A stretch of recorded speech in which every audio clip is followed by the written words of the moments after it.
Good morning, POP. Good morning, Esther. Good morning, Marion. PO. Morning, Marion, even if you before don't David greet takes us to Marion. the broadcasting house, can you greet Charles Morning. Kabunga Pag? Mubuze call before David takes us. Charles Kabunga, how are you? Actually, it is not me taking you to the broadcasting house. It is the time, and it is now. In the 20 seconds, we are going to the broadcasting house. Charles Good morning, Kabunga, Mama how are May. you? Good morning, colleagues. Greetings from March, India. Now Good you morning, see, I greet you and you greet colleagues. Charles, you are bad. They have greeted you and you bundled instead of replying. Jaja Muzungu, mbadde Mama May. You're interrupting me. Over now to broadcast. Thank you very much, AGE David Mukulu Wechika. And yes, good morning, friends. As usual, it is a great honor and joy to have you join us for our Thursday meeting. We appreciate each and every single one of you, and I will never tire to amplify the gratitude of the daybreakers to all of you that come to join us for our Thursday meetings. Your presence always makes a world of a difference. We are always grateful. We are still under the stewardship of the Body Group Strawberries, and I would like to hand over to the Body Group team leader to guide us through the flow of our Rotary norms as we commence our meeting this morning. Body Group Strawberries, over to you.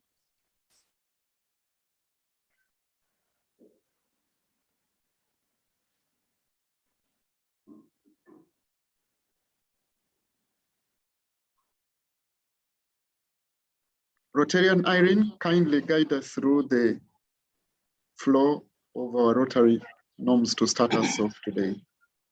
Good morning. Thank you, Mr. President. Good morning, fellow Rotarians. Today, the Body Group, the Strawberries, are taking us through the Rotary norms. With the invocation, it will be Rotarian Patience Musime. The loyal toast will be led by Rotarian Hamida. The introduction of our guests to BPE Edward Mugera. The Q&A, this is Rotarian Dorothy Chan. The vote of thanks will be led by CPA Esther Kakuba. Our statistics will be by Rotarian Ruth Kanyaruju, and the final toast by Rotarian Wilberforce Amanya. Rotarian Patience Musime, kindly take us through the invocation. Thank you, Rotarian Irene. Good morning, Rotarians. I hope my audio is good. It is excellent. Go right ahead. Thank you, President. Let's have the invocation. Lord of the universe, the Alpha and Omega, creator and sustainer of all that is and will forever be, receive all the honor and praise. Accept our thanks for this day and all its blessings ahead. We ask that you guide and direct Kampala Daybreak, its leaders and actions. Grant that each of us may feel our responsibility to Rotary, our community, our country, and indeed to all countries and peoples of the world. Guide us to stay focused on the object we have for the world: peace, tranquility, a true brotherhood of humanity, and freedom from hunger, illiteracy, disease, wars. We affirm our commitment to our Rotary forward test. For all we think, say, or do, is it the truth? Is it fair to all concerned? Will it build goodwill and better friendships? Will it be beneficial to all concerned? We affirm our commitment to high ethics in all we do, Lord, and we give thanks for all the blessings, connections, opportunities, and responsibilities that befall us as Rotarians as we learn from this fellowship with a commitment to you and to humanity. Bless our meeting today, Lord. Amen.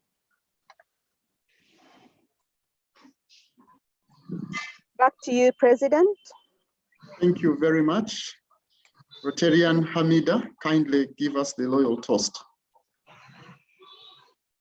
Let's toast to the good health of the President of the Republic of Uganda. His Excellency the good President health of the Republic of Uganda. Thank you. Thank you very much, Body Group Strawberries. Our friends on call this morning, allow me yet again to welcome you that have just joined us. It is always an honor to have you with us every Thursday morning. It's right about now that we'd like to receive any and every Rotary information that you would like to share with us. You are welcome to raise your hand and we'll give you space to voice your Rotary information. If we could use the shortest time possible, we'd be super grateful. If you have Rotary information, this is the time to share it with us, friends. Over to you. Yes, Rotarian Barbara, kindly unmute and share with us your Rotary information. Good morning, fellow Rotarians. My name is Rotarian Barbara Nekesa from RC Webaja. I would like to invite you to our 7th Charter celebrations this weekend on Saturday. We'll be having them here at Emperor Heights in Kawuku. At the same time, it's Ands and Andes dinner. Tickets go for 100,000 shillings for Rotarians and 70,000 for Rotaractors.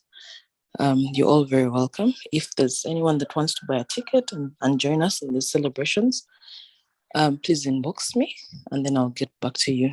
Thank you. Thank you very much for the Rotary information that you have shared, Rotarian Nikesa. Allow me welcome you, Changemaker President Gaud Kabunga, all the way from Makindye West. Please unmute and voice your Rotary information. Good morning, fellow Rotarians. Thank you so much, Changemaker President. I'm just inviting you for our meeting at 7 p.m. We have a friend from USA who is an international speaker and very much concerned about climate change. He's going to talk to us about climate change. Please, members, log in this evening at 7 p.m. and listen in. Thank you so much, President.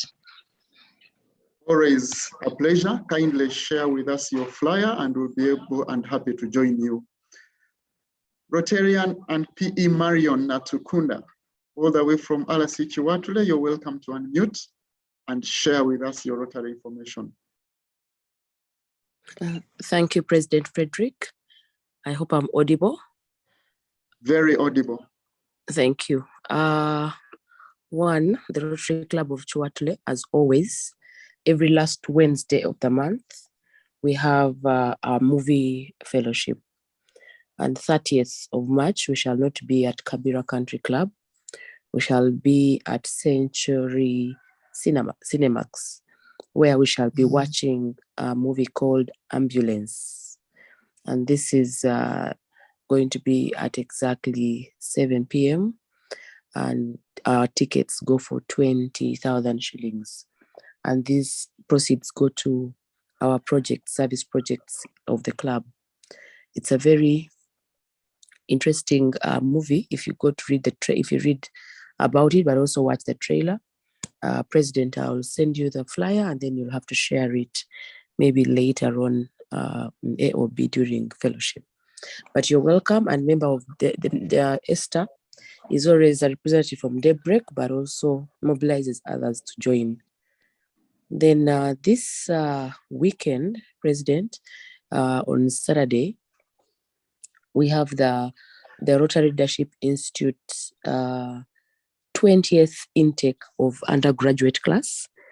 I apologize that the flyer must have come out late according to the concerns, but nonetheless, we have our 20th intake of the Rotary Leadership Institute, where we improve your Rotary knowledge and leadership skills. It will take place at Protea Hotel, starting at exactly 7:30 a.m., ending at 4, with, well, you've been a student of this institute, President, you know what is there, but most importantly, it is improving your Rotary knowledge and leadership skills. And there are modules 1, 2, and 3. By this time, we shall start with module 1. The graduate class will also take place, which is our 12th intake of graduate class. And here also we get to motivate volunteers, look at diversity of Rotary, and transform your Rotary club, and also teach you or take you through public speaking. That is the graduate class. So you're also welcome on Saturday, 100,000 Protea, same time. Thank you very much, President. Over to you. Thank you very much, PE Marion. And indeed, we'll move for the movie in the hope that the movie will move us to ensure that we come for the Rotary Leadership Institute. Friends, RLI is a very, very, very good session. I would really encourage and implore and request each and every single one of us that has not been a part of this class, if you can and you have the time, please do join. Your life as a Rotarian and your journey as a Rotarian will never be the same. So thank you, Marion and the team for always organizing this. Jaja Mzungu, I'm glad you are not intimidated by Marion. Please go ahead and share with us your Rotary information. I saw your hand up. Super. Thank you, excellent President. Everyone on call, good morning. I bring you greetings from Governor Bibi Young and all members, Rotarians from District 9214.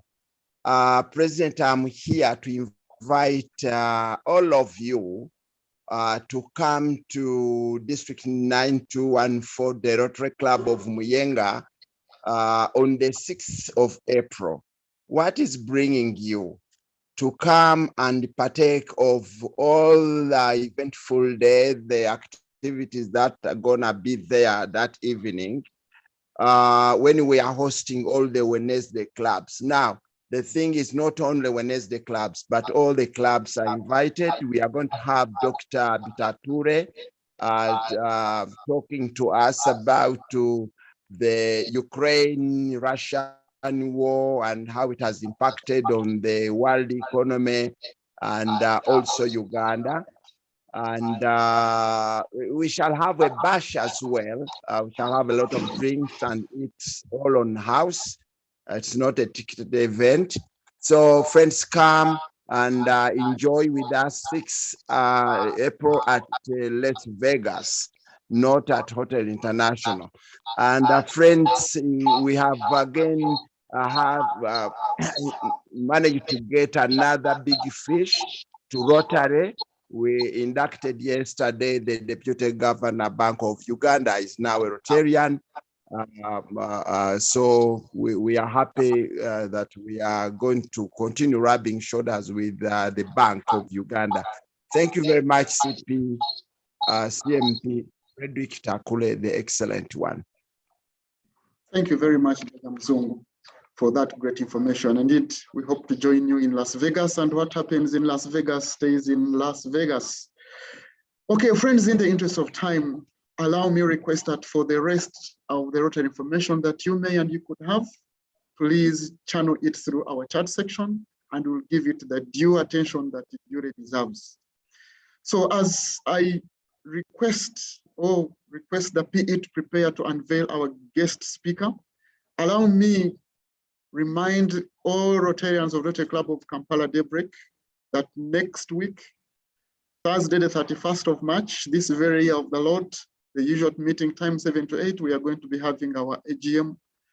Kindly make it a point to attend as we conduct business in our AGM that really pertains club matters. I would really request that we all attend this very important AGM. So friends, allow me welcome you, PE Edward Mugerwa, to present to us our very interesting guest speaker this morning. PE Edward Mugerwa, over to you. Hello. Good morning, Rotarians and our visitors, instructors. I'm privileged this morning to introduce our speaker, our guest speaker, Rotarian Alfred. Rotarian Alfred is the past assistant governor, past president of the Rotary Club of Kampala, past district Rotary representative, and a charter member of the Rotary Club of Kampala. Rotarian Alfred is currently working as the permanent secretary in the Ministry of Water and Environment. He is happily married to Anne, with whom they have mothered 4 children. Mr. President, introduce to you our guest speaker. Thank you. Thank you very much. President, I need to add that Rotarian Alfred Okoto Okidi was the president of the Rotary Club of Kampala when Kampala Daybreak was mothered. So he's our real mother, the real president mother of the Rotary Club of Kampala Daybreak. Thank you, CPH Bedi. And I just cannot hesitate to add that Rotarian Alfred Okidi, I don't know how they call people who give birth to triplets. The double, they call them Salongo. Triplets were yet to find a name. When he was president, the Rotary Club of Kampala Daybreak, the Rotary Club of Kampala Impala, and the Rotary Club of Nalia were mothered by the Rotary Club of Kampala when he was at the helm of the club. So, my friend, Rotarian Alfred Okidi, it is my singular honor and joy to hand over this very good audience to you for the next 25 minutes. Over to you.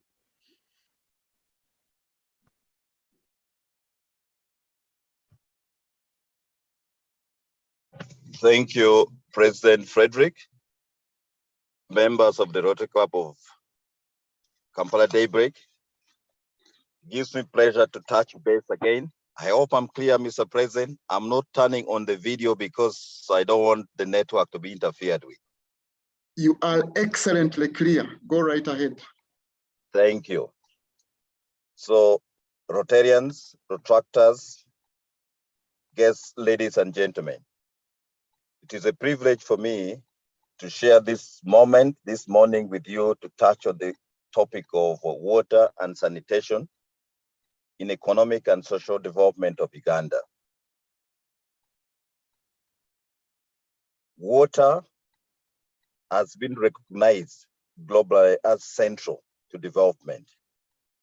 Sustainable Development Goal number 6 of the United Nations is about water, and it targets to ensure availability of sustainable management of water and sanitation.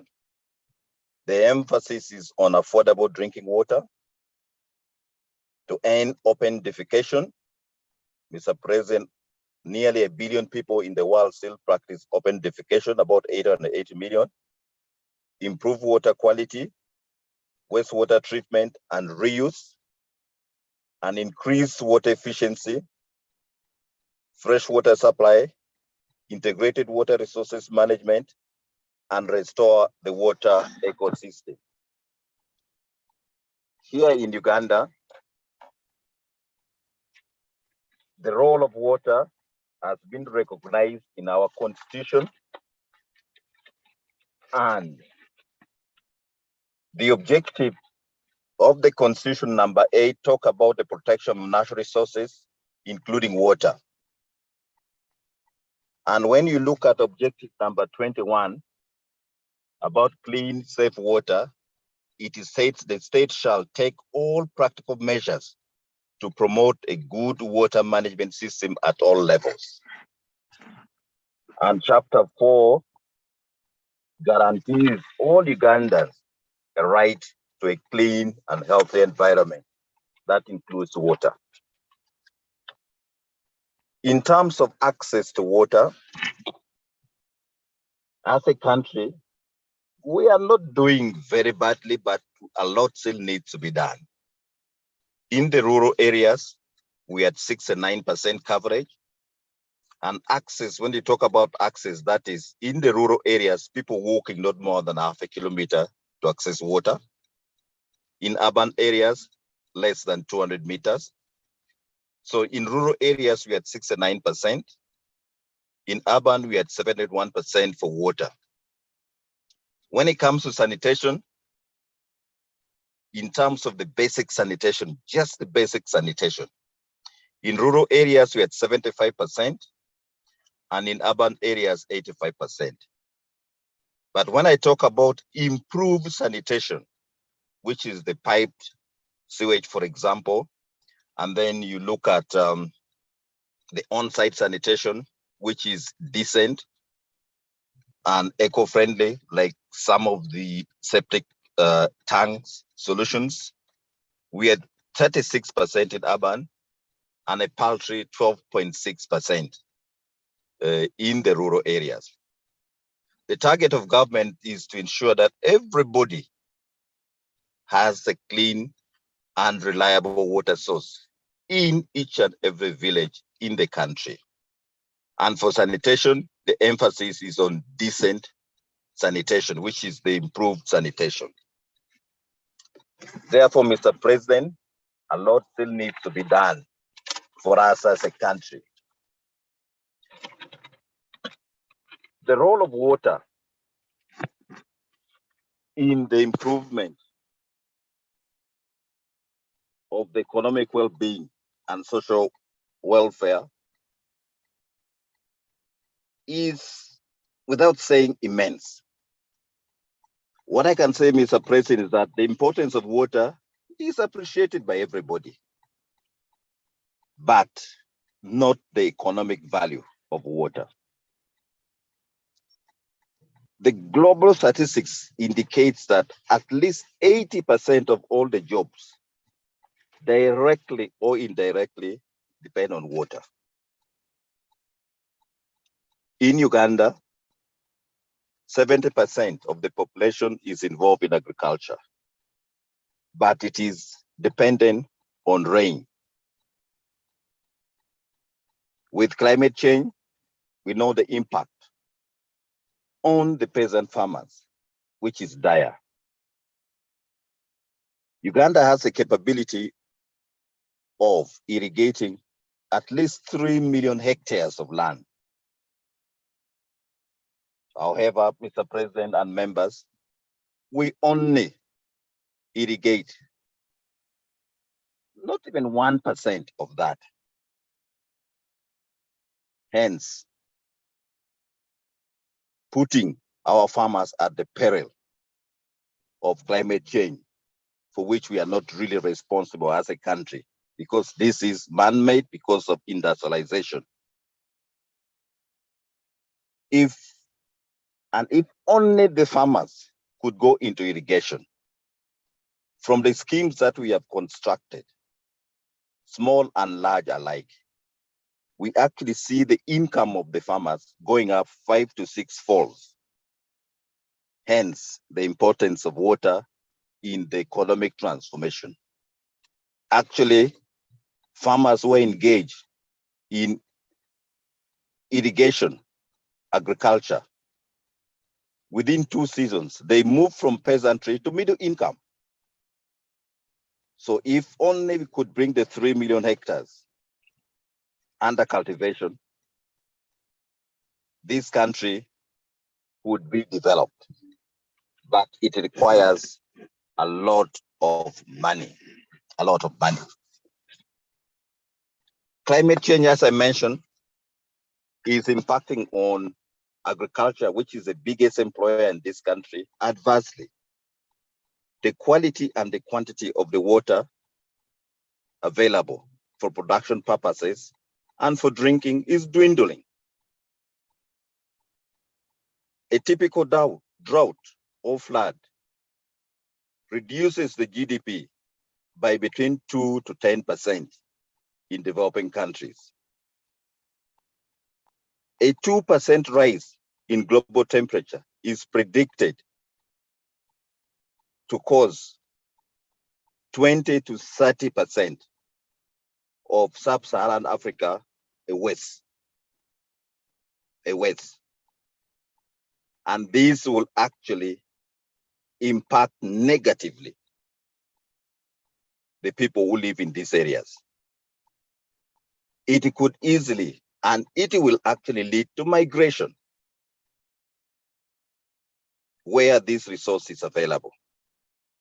With migration comes now competition for grazing land for agriculture and for water for drinking. And as we have seen in our own country, especially the eastern part of Uganda, in Karamoja, whenever there's drought, whenever there's a dry season, there is seasonal movement.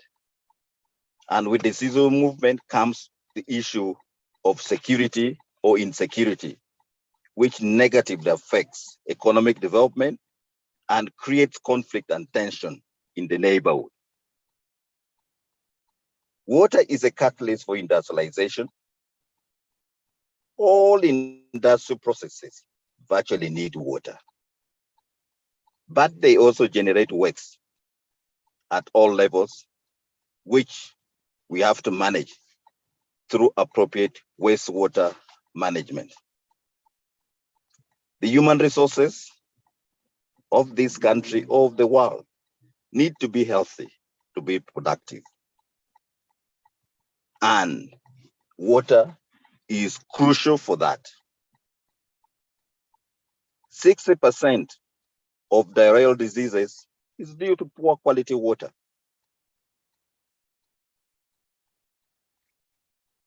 And if only in Africa we could stop that, we would be saving at least $1 billion.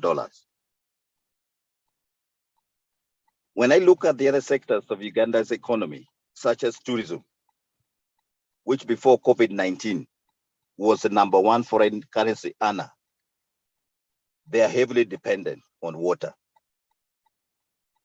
And as a country and the ministry responsible for water, we are now looking at how do we secure water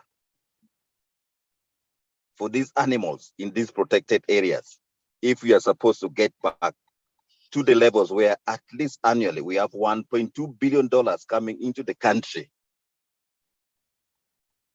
because of tourism. We are dependent nearly 90% on hydropower. And these depend on water. Uganda's water situation is complicated by the fact that nearly 60% of our water comes from without the borders of Uganda. That is their transboundary. Lake Victoria is shared. River Nile is fed by about 23 rivers that flow into Lake Victoria. And these 23 rivers, 19 of them are not within Uganda. They are in the riparian countries of the Nile Basin. Hence, the need to properly manage transboundary water to ensure that we have energy, but importantly, water for production. Those who are involved in livestock keeping, you know the amount of money, the amount of water these animals take. Without it, it's a disaster. Now with the onset of the dry season in the cattle corridors, the price of the animals have dropped literally by between 30 to 50% or even more in some places because of the absence of water for that short period of time. So proper investment in water and environment significantly improve the GDP and the job creation. Meeting Uganda's target of 2040 in terms of development at the current moment based on our estimate requires tripling supply and delivery of water to all the sectors. And the gains compared to the cost is 8 to 9 times. 8 to 9 times. That is what you get for every dollar that you spend on water. The ecosystem services from water-related resources. In this country, if you take, for example, wetlands alone, the value is more than 1.1 billion annually. Therefore, water is a great facilitator for economic growth. When I look at sanitation next, pipe sanitation actually in this country accounts for less than 10%. The bulk of the sanitation solutions we have in this country is what we call on-site sanitation, which is made of pit latrines and septic tanks. Sanitation is a vehicle for improved health, very clean environment, but most importantly, is a source of dignity and quality of life. Inadequate sanitation may cost up to 4% of the GDP. In Africa, it is estimated we lose 5.5 billion because we do not have appropriate or adequate sanitation facility. In Uganda, every year, we lose at least about $200 million because of poor hygiene. Water contamination is a big problem, especially in the urban areas where poor latrines and septic tanks prevail. These cause leakages into the water system and creating periodic outbreaks of waterborne diseases like typhoid, cholera, etc. In Uganda, actually, 65 people die daily due to poor water or sanitation services, which is a big shame and a big loss to the country. And if you look at children, 40% of them who die is because of waterborne diseases. And this social and economic loss to the nation is immense. The impact of poor sanitation is worse or disproportionately affect women. And the school dropout amongst especially the young girls, especially in the rural areas, attributed to poor sanitation and water is in the range of 20 to 25%.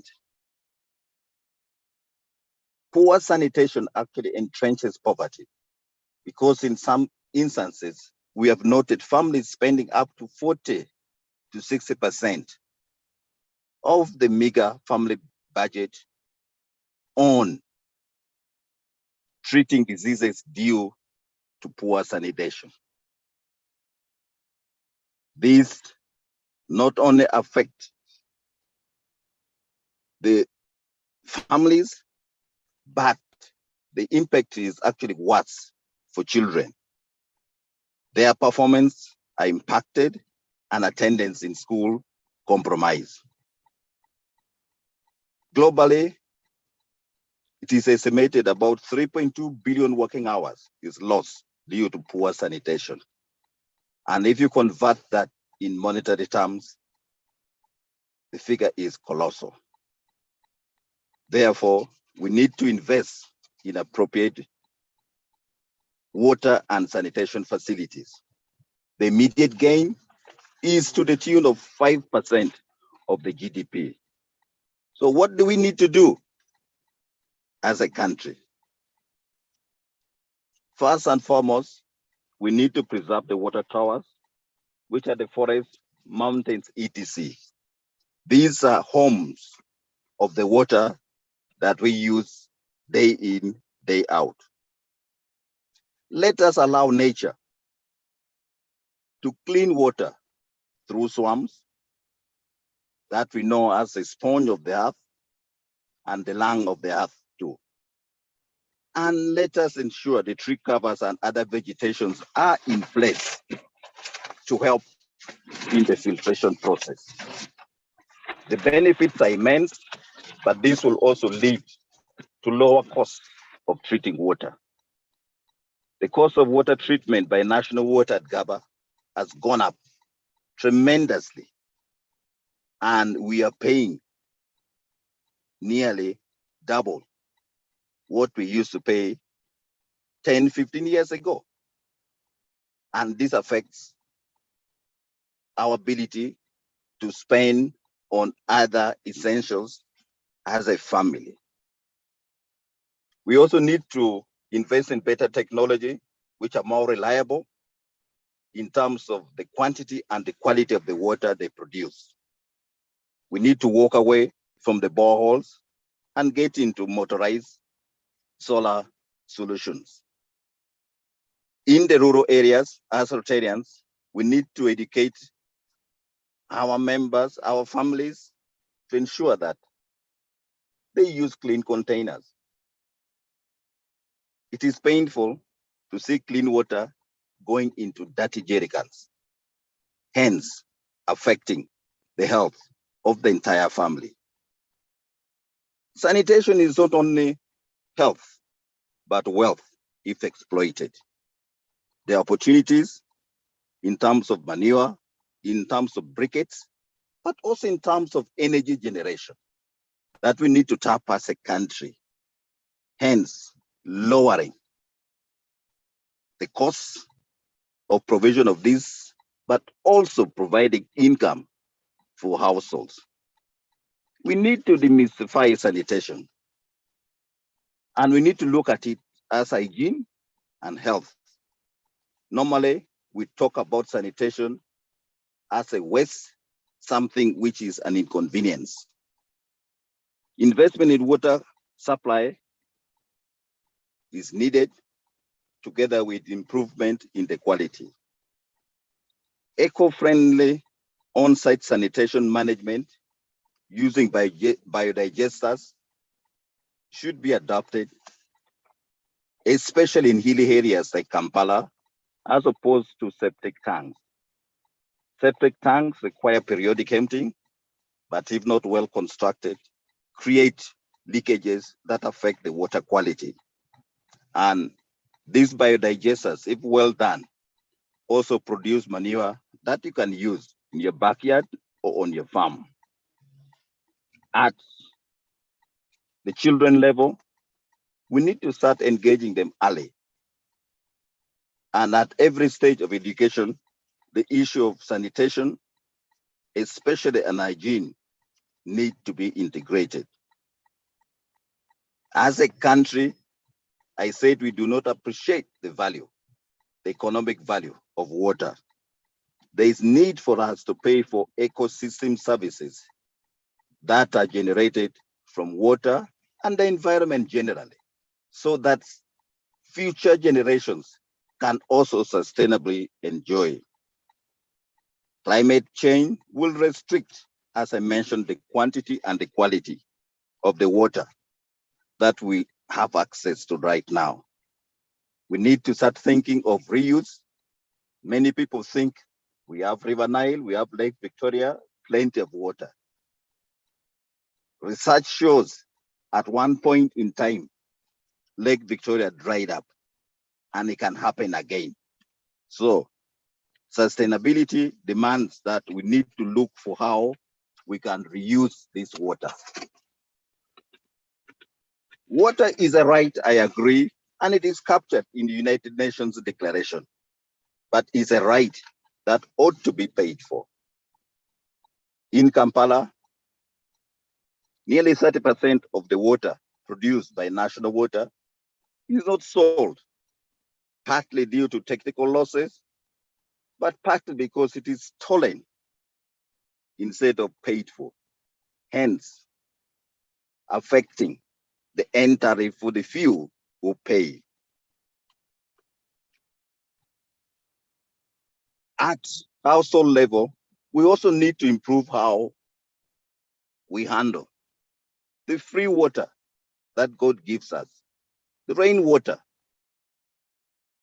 Many people have roofs that can be tapped to collect this rainwater. It is sad that we use treated water for washing our cars. We use chlorinated water for watering our plants. And yet, this rooftop with simple rainwater harvesting technology can reduce your water bill by more than 60% and also conserve the environment. Irrigation, as I mentioned, is essential for food security and wealth creation. Therefore, the government of Uganda has resolved and adopted integrated water resources management, whereby water investment is not looked at in isolation.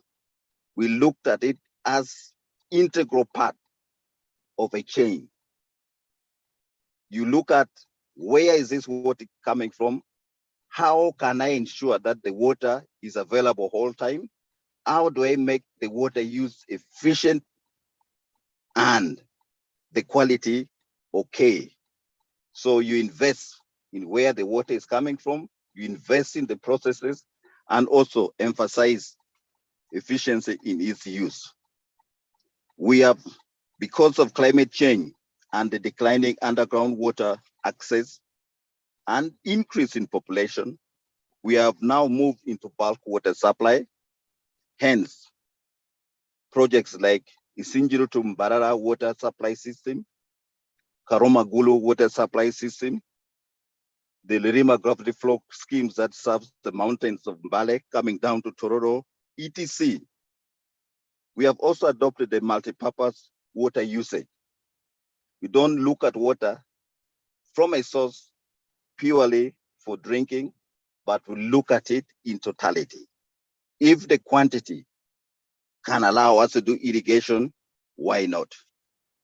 We have also done what we call catchment management. Catchment is where the water comes from.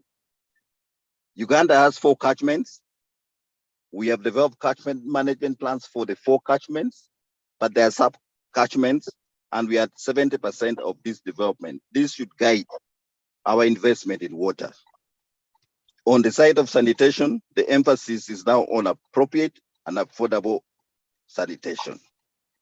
President, Rotarians, and guests, it is us with you and me to ensure that water and sanitation is appropriately addressed in this country. Thank you, Mr. President. Wonderful. Thank you very much, Rotarian Alfred. Indeed, you raise issues of accessibility, availability, but also affordability of water and improved sanitation as a vehicle for social and economic development. This, among many concerns, could be in the minds of the 130 Rotarians on call this morning. So friends, allow me right now, invite my friend and my sister, CPA Esther Kakuba, not to give an opinion, but to moderate our Q&A session. CPA Esther, over to you, my sister. President, it's Dorothy Achan. Sorry. Humble apologies. PN Dorothy, over to you.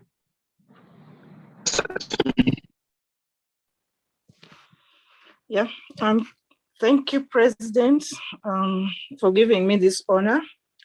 Good morning, Rotarians on call, guests and Rotaractors.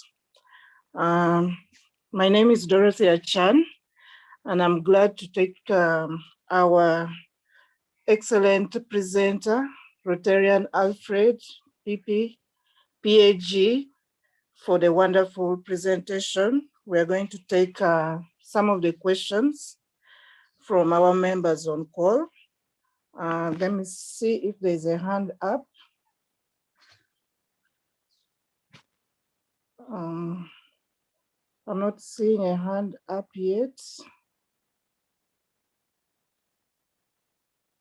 Okay, let me read what is on the chat room. I start with from Rotarian May. If water was affordable, then people would not steal, because it's expensive, people cannot afford. You have some extremely good thoughts or on recycling of water? Let's take a couple of them if we have more. You have nice economic analysis of water and environment. That is an appreciation from Joyce Magala. Then the third one was from CMP Dominic. What is your view of the government's directive discontinuing rice growing in wetlands? Then let's take the last one, then you respond. PN Joshua, a great eye-opening presentation. Thank you, PAG Alfred. PN Joshua Semakula. I think you can take that set, then we pick others. Thank you. Thank you, Dorothy. On the issue of affordability,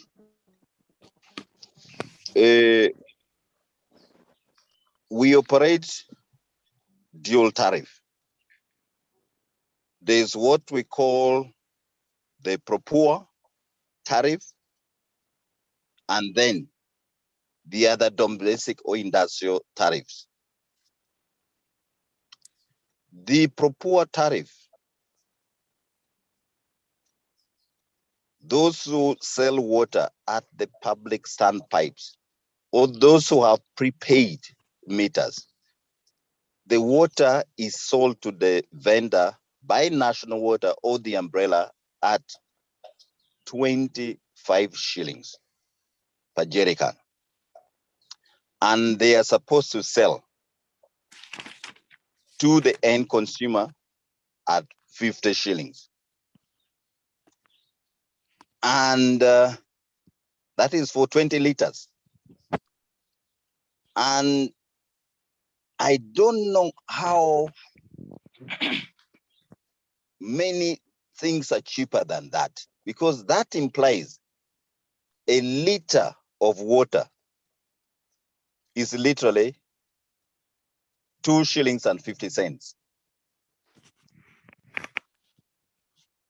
2 shillings and 50 cents. I don't know what you can buy in this country with that other than water. So the issue of affordability, I think, is relative. And people who say water is expensive, or people who complain water is expensive, are spending 1,000+ shillings betting. The beer or alcohol they drink on a daily basis at 3,000 shillings is more than enough to provide water for the family for a month at 50 shillings, drinking water and cooking water. So I think it's a question of the rationalization of the priorities. Rationalization of the priorities. And as I mentioned, there are alternatives that you and me can do, those of us who have rooftops, where we have gutters. You literally could bring your water bill down by 60%, and nobody stops you from doing that. And these are very cheap and affordable technology. Rice growing, yes, government came up with the directive to stop rice growing in wetlands. As I mentioned, wetlands are the sponge and the lungs of the earth. The soil in the wetlands are not meant for cultivation. People go there thinking it is fertile, but literally they're chasing water, which is in those wetlands. You cultivate that piece of land for 2-3 seasons, it is not usable anymore. Then you have to go further, deeper into the wetlands. But I mentioned these are the towers for water. Wetlands also sequester or keep carbon. It is actually better in storing carbon dioxide than even forests. Some wetlands actually do that better by 10 times. So when you go and dig up the wetlands, you are freeing the carbon that nature has stored there. Henceforth, you are releasing them to the atmosphere and contributing to global warming. So it is not sustainable. You rather use the wetland resources, such as water, for watering your cows, for irrigation, for setting up fish ponds. From an acre of wetland, people grow rice and they make about 600 to 1 million shillings a year. But from that same wetland, if only you did a fish pond, it is even hand dug, you're going to be getting between 30 to 70 million shillings. So it does not make economic sense to go and cultivate in wetlands. Rather use the wetland resources to do other acceptable activities.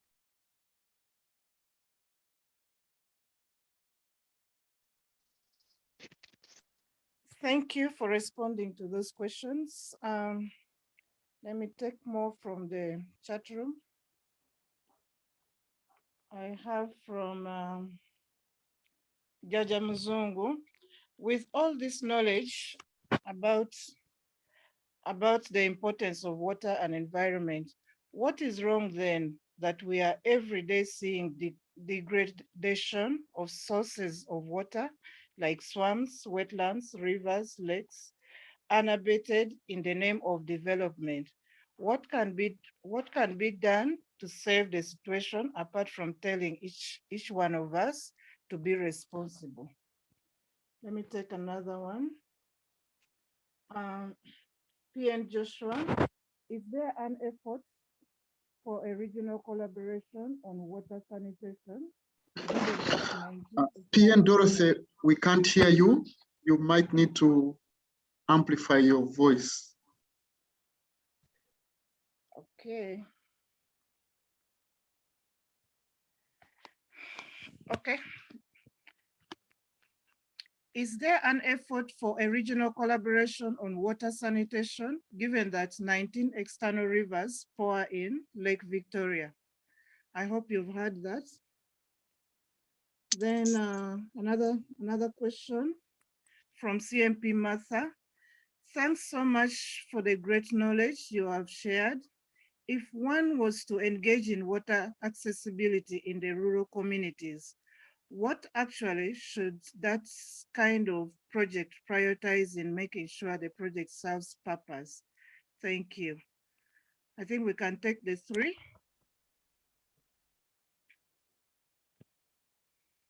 Over to you, PhD Alfred. Okay, thank you, Dorothy. Degradation causes are many, but what I can note, especially in the urban areas, people invade these swamps knowingly. By the time somebody decides to even acquire a title in wetlands, he or she has a knowledge. But the unfortunate part is that even the people who should be saying no by not issuing the title have not helped this session so much. We have seen some industries setting up in wetlands because they think the costs of land in the wetland is cheap, literally getting it for nothing. But they also want to hide their waste into those wetlands. In the rural areas, it is pressure of population, and because they depend on agriculture, wetlands have water, people tend to invade them for that purpose. But as I mentioned, ultimately, those lands are not suitable for cultivation. So what are we doing as government? First and foremost, all titles in wetlands have been compiled and we started the cancellation.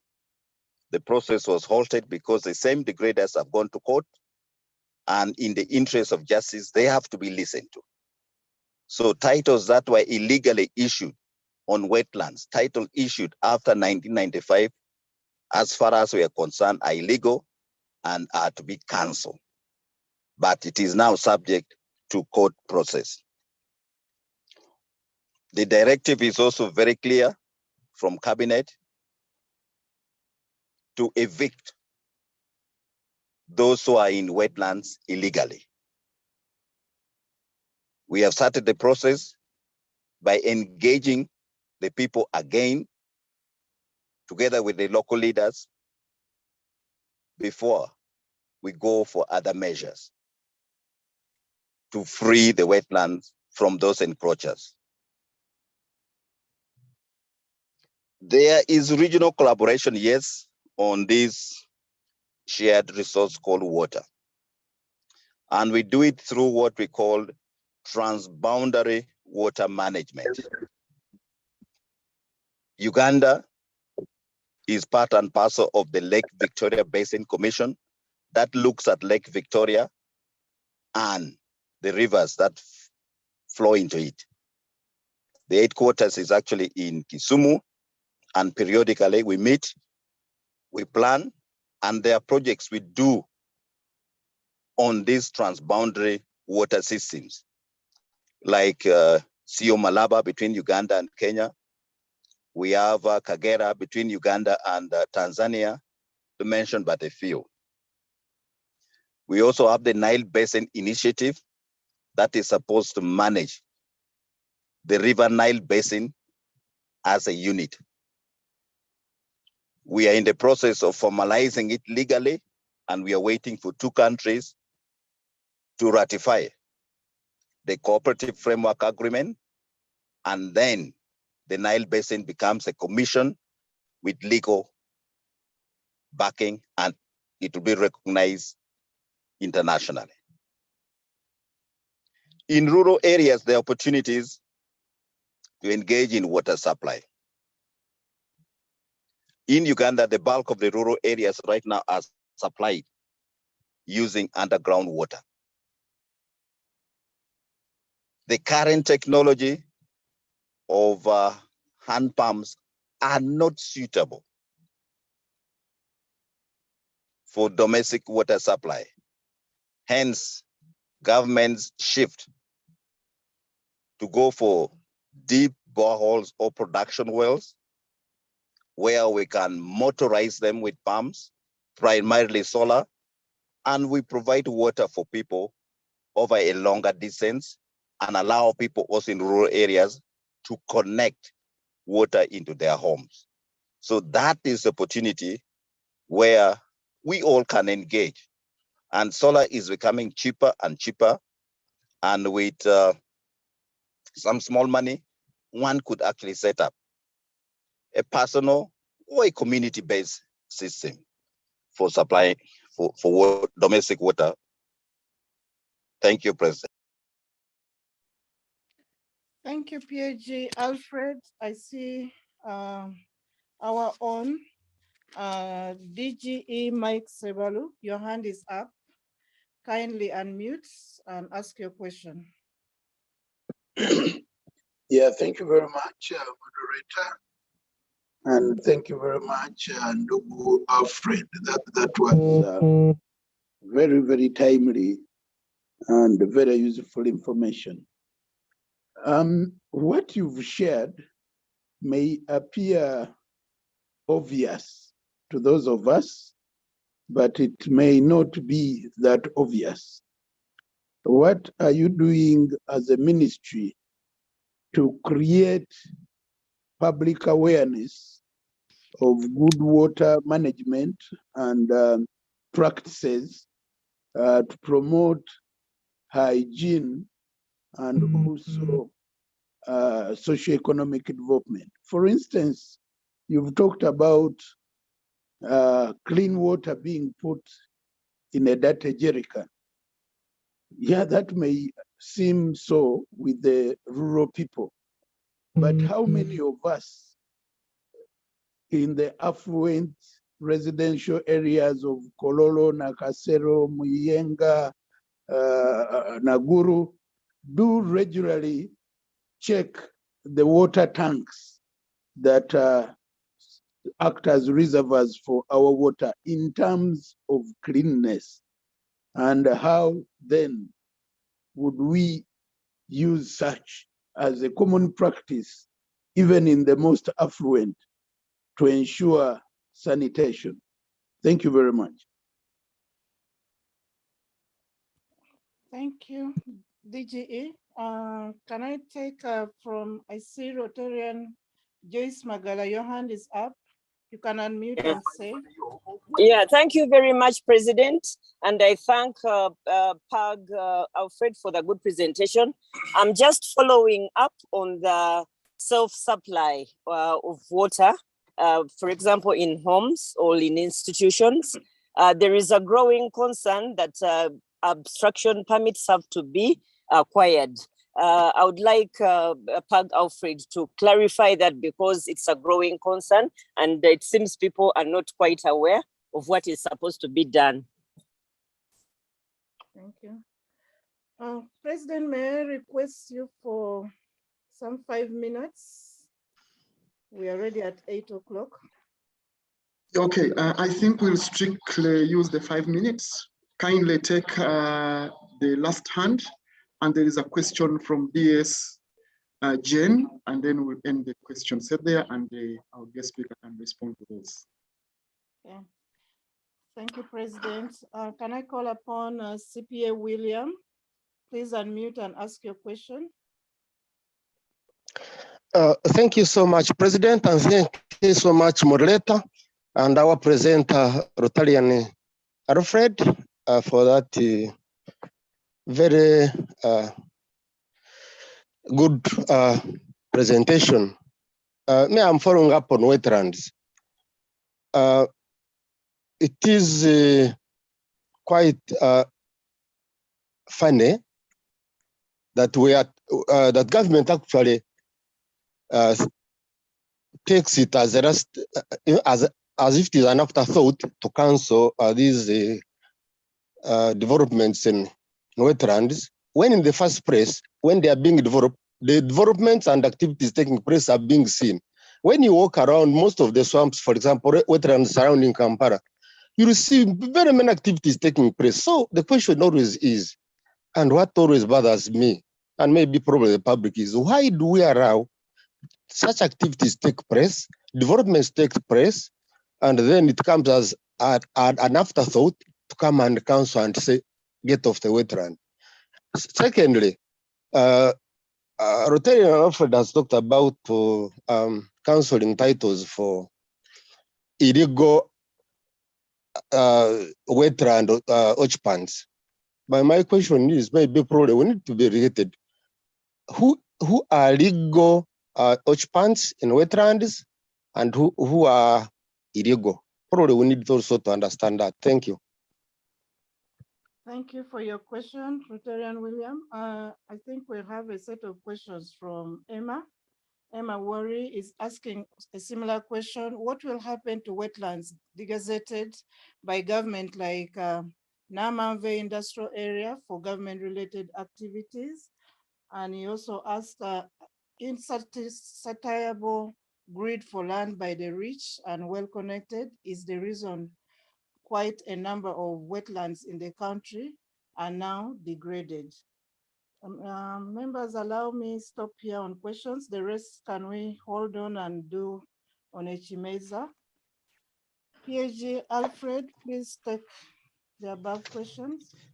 Friends, sorry for the interjection. Sorry for interjection, Alfred. Kindly add this question from Jen Kabugo.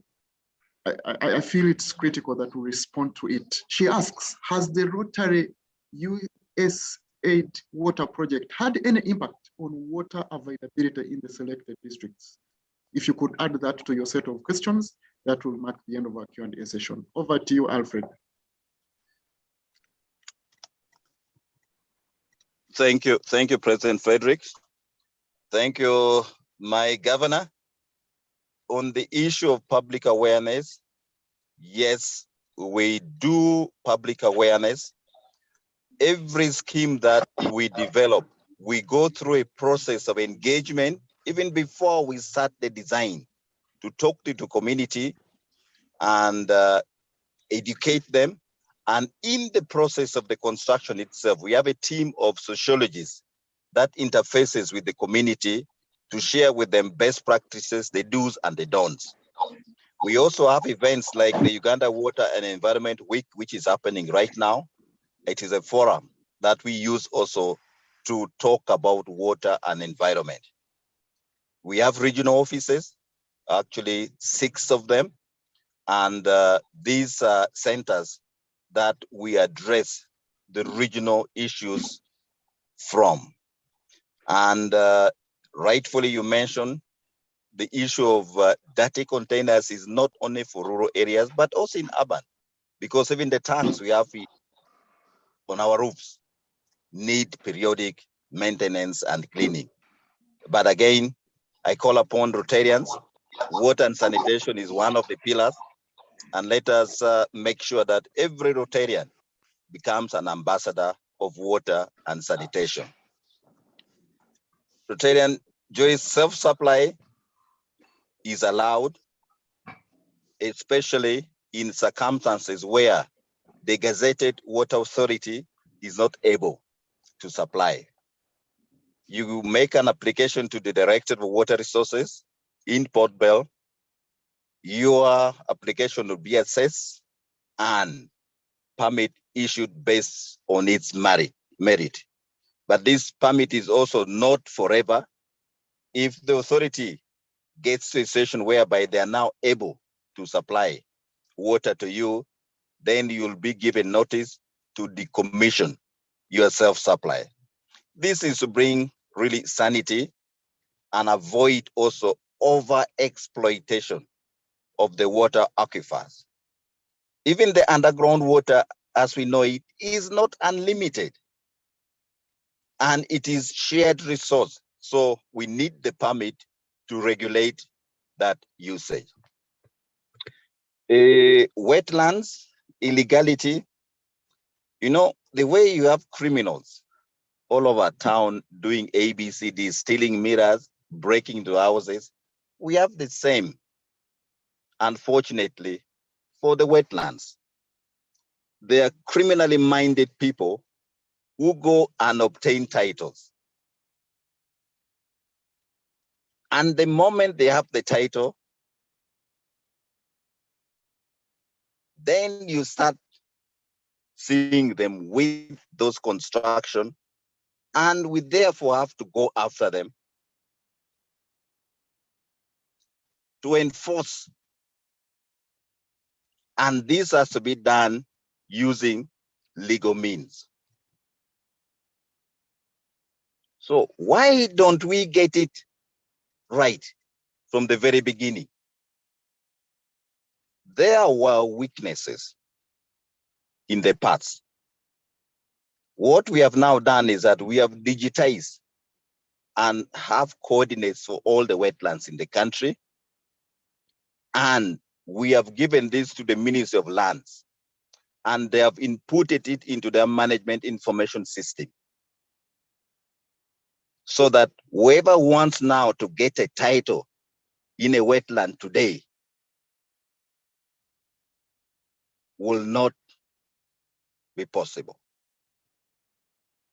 Will not be possible.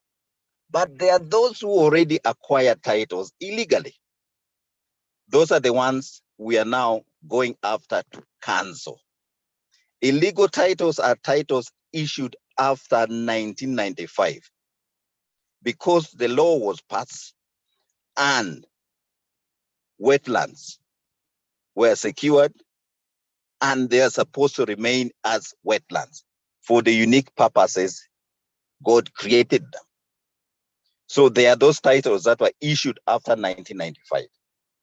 However, there are titles that were issued before.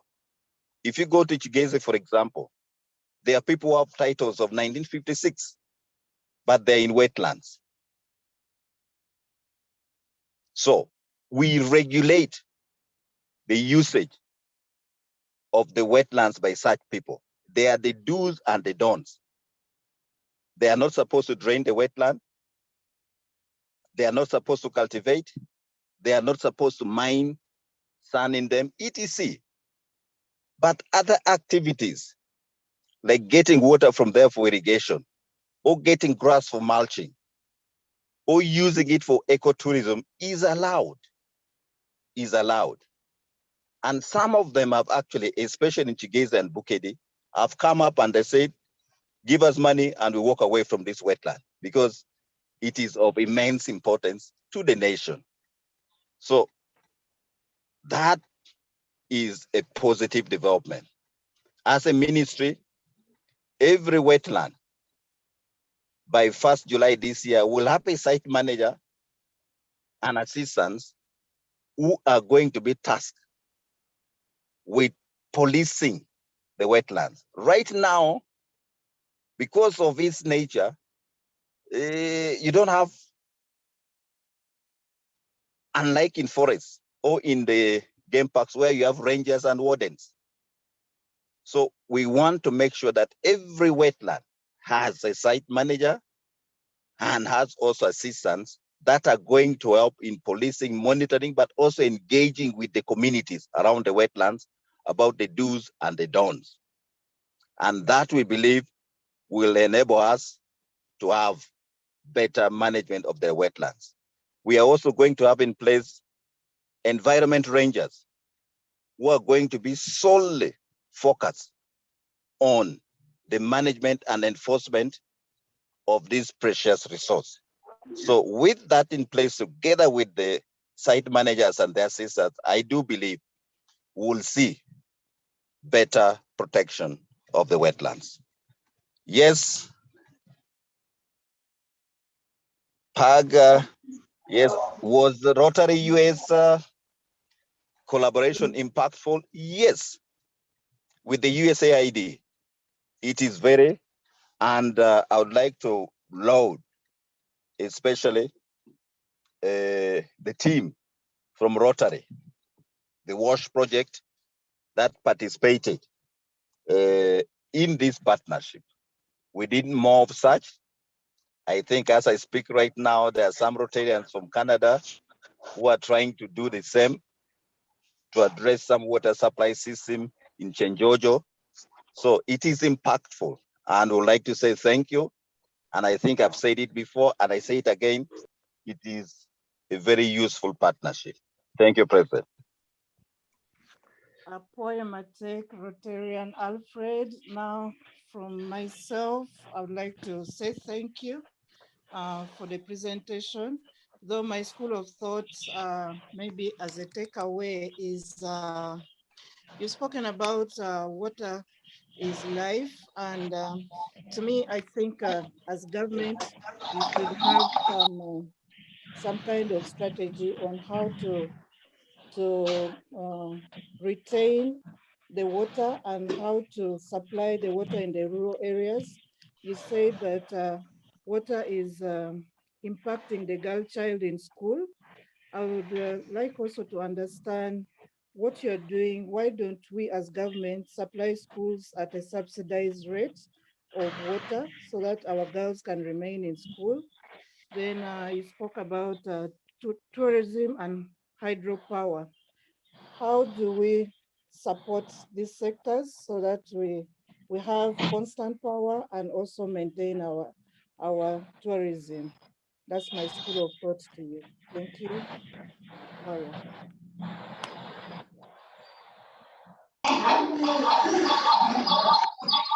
Thank you very much, PN Dorothy Achan, and thank you very much indeed, Rotarian Alfred Kidi. But allow me invite you, Esther Kakuba, to give a befitting vote of thanks to our guest speaker this morning. Esther, Thank you so much. Thank you so much, President. Am I audible? You are very audible. Go ahead. Okay, thank you so much. It's my senior honor, Rotarian Alfred Okidi, Okot Okidi. Thank you for a well-articulated and informative presentation on the role of water and sanitation in economic and social development of Uganda. You were my top post in national water, a fraternity I will always be proud of, and I'm glad we have met again in another fraternity. The role of water and sanitation is very key, as you have relayed. Like you said, we have to work towards improving quality water, both the urban and rural areas.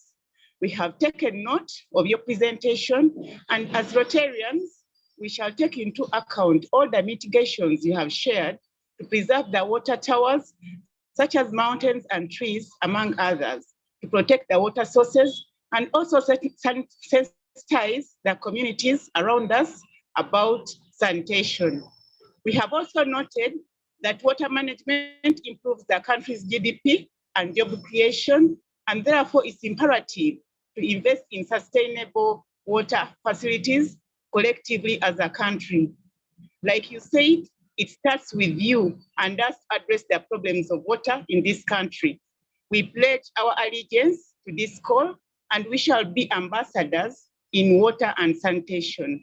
Again, we appreciate your contribution to the water sector, Rotarian Alfred Okot Okidi. We are humbled. Thank you so much. Fantastic. Alfred, we have a certificate for you as displayed on the screen. It will be relayed to you physically at an appropriate time, but thank you very much. Friends, allow me welcome Rotarian Ruth Asimwe Kanyaruju to kindly give us the statistics and the roll call of clubs this morning. Over to you, Rotarian Ruth. Thank you, President. I hope I'm audible enough. You are audible, go ahead.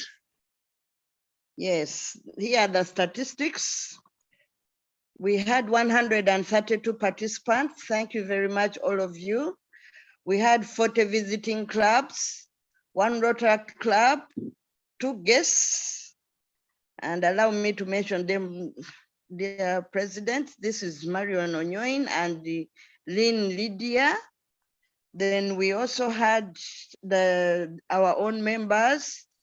70% of our members attended today. Thank you very much. If there's anyone I've left, kindly, if there's any club I've left out, kindly list it in the chat and I'll capture you. Thank you very, very much. Please come again. Back to you, President. Thank you very much, Rotarian Asimwe Kanyaruju. And indeed, like you've rightly said, friends, should any club be left out, we are welcome to reshare it in the chat section, but accept our apologies. We will be able to recognize and appreciate your attendance. Before I invite my friend Rotarian Wilberforce Samanya to give us the final post, I want to say thank you once again to each and every single one of you that have joined us this Thursday morning for our meeting. But in a special way, we recognize and appreciate all our leaders on call, right away from our district officials, represented by our own DES Jenny Kabugo, among many others, assistant governors. Thank you very, very much. I saw quite a number of you with us this morning. Thank you. First assistant governors, it is always an honor to have you. Talking about our friends from District 91, followed by Jaja Muzungu. Thank you very, very much. I will never end fellowship without appreciating my colleagues and comrades, the Changemaker presidents, led by our very own CP Kate Barasa. Thank you very much for loving Daybreak. I hope God will give us the grace to return these wonderful favors and visits that you give us as a club. So friends, I wish I could mention each and every single one of you out, but we appreciate you. Rotarian Wilberforce Samanya, the final toast, please. Thank you, President. I hope I can be heard clearly. You are loud and clear, go right ahead. Thank you. For what we have received this morning, dear Rotarians, Rotractors, and guests, I would like to propose to you a toast to Rotary International. Rotary the world over. Thank you very much, friends. Let's go in peace to preserve and reserve our environment and maintain our water reservoirs for good water and sanitation, as they are key to the social and economic development of our country. Thank you very much. Thank you, President. Thank you.